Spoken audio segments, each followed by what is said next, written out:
And we spoke about Arjan. Ito nga Palawan New Rich Builders team that is based on the perpetual system, which has been a very successful program, especially in the past 2-3 years na talagang mahakot. Successful system program sa ating Philippine basketball. Kaya I'm very excited to watch and see kung paano maglaro itong Palawan New Rich Builders. Sting Timan and Antipolo. Tinalo nila in their opening ball game and that win kontra Las Piñas in their previous assignment. 5-2 now after that basket, courtesy of this is Aguinaldo to find Magsino underneath. Kick out. So 6 to shoot.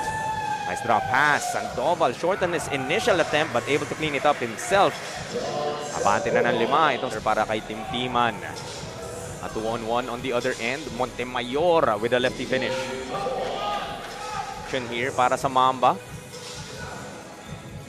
Aguinaldo to Magsino to Sandoval. Look at the connection. Wala nang babaan ng ball. Naman ang isa sa dahilan kung bakit wala pa nga silang talo dito sa ating umpisa ng Junior MPBL D-League. Tabuan. TP hit. Nakahanap pa rin ng paraan itong si TJ. Thought about the 3. Finds the open man. Magsino offensive rebound after that miss from Cabrido.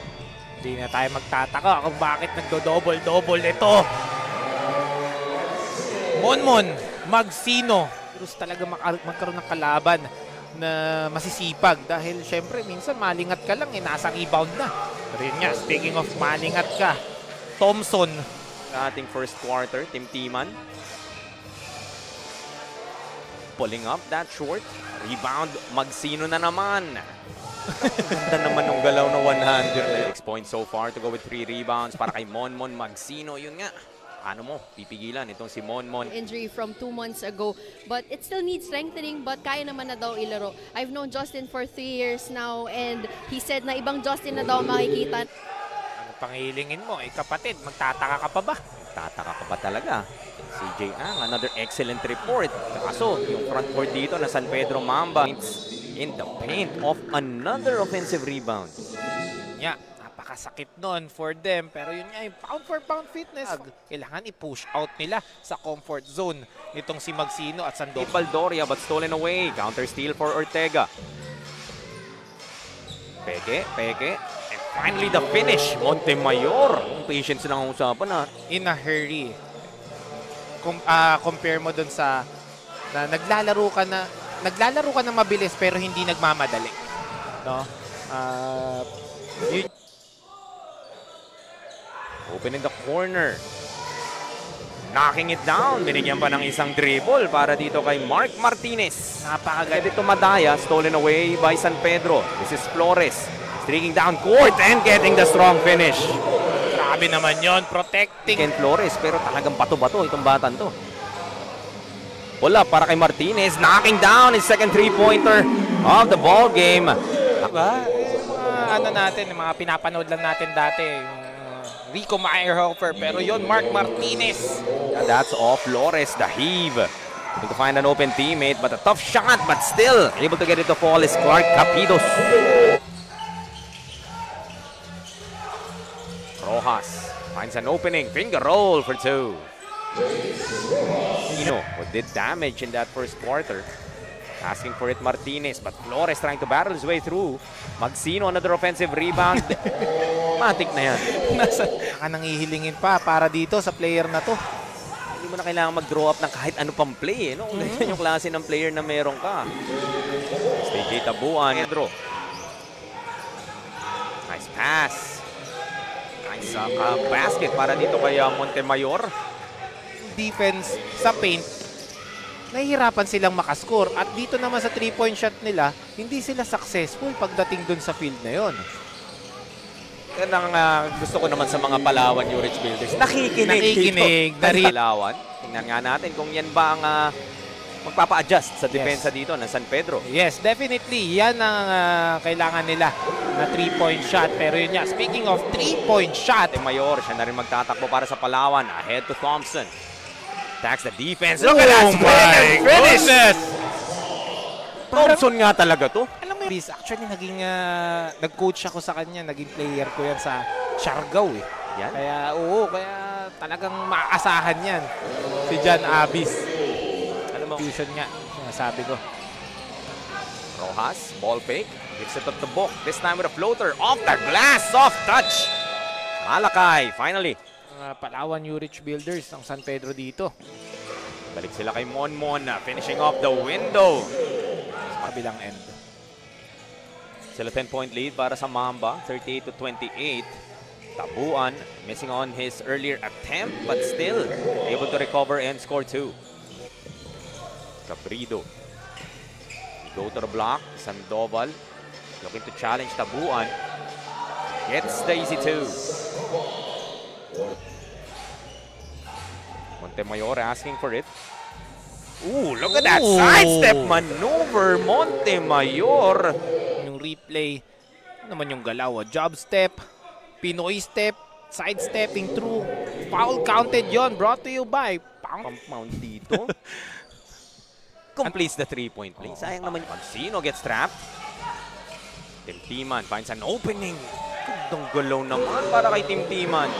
To Montemayor. Showed us that beautiful sidestep kanina. That time with a step back. Off to Madaya. Knocks down the soft touch. Madaya nila.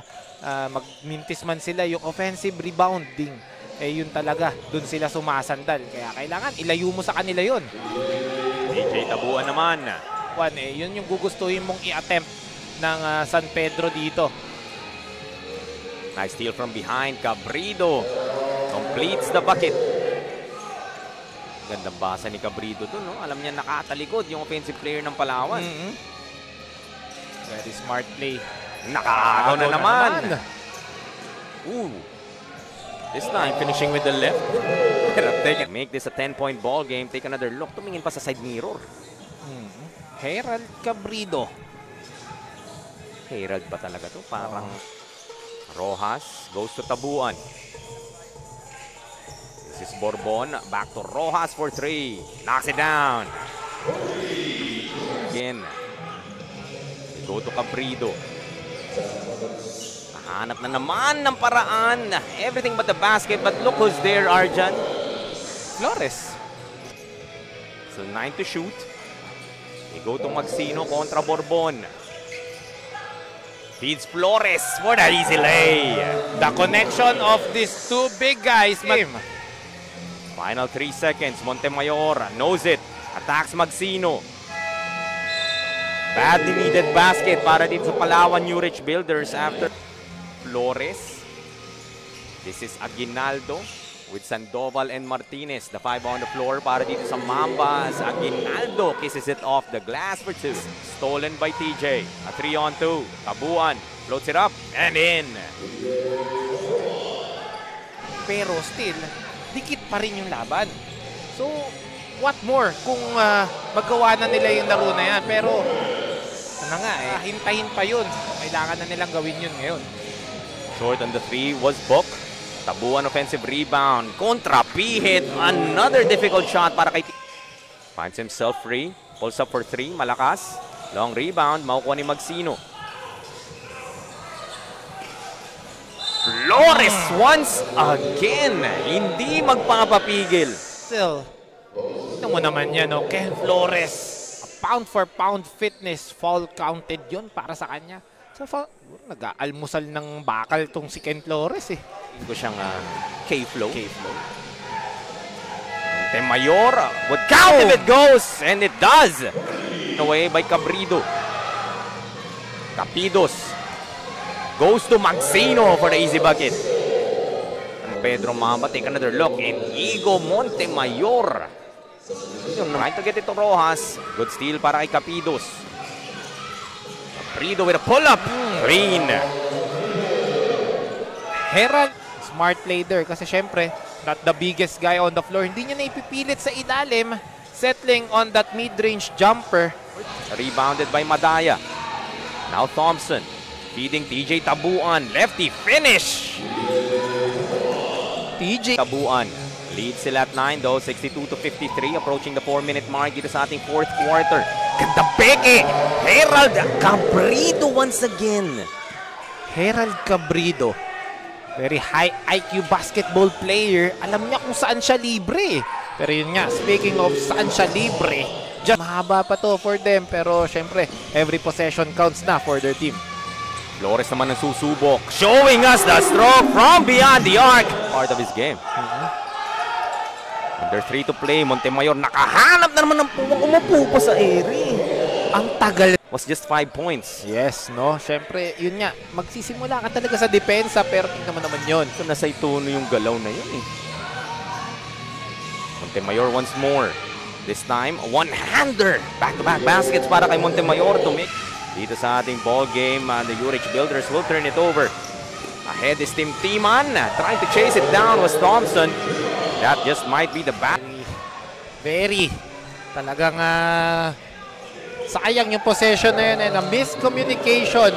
Nila, maputukan sila ng 24 and just allowing the game clock to run out as well. Itong Palawan URH Builders. Both teams meeting at the middle. Palawan opening up itong ating season number 2 with a loss and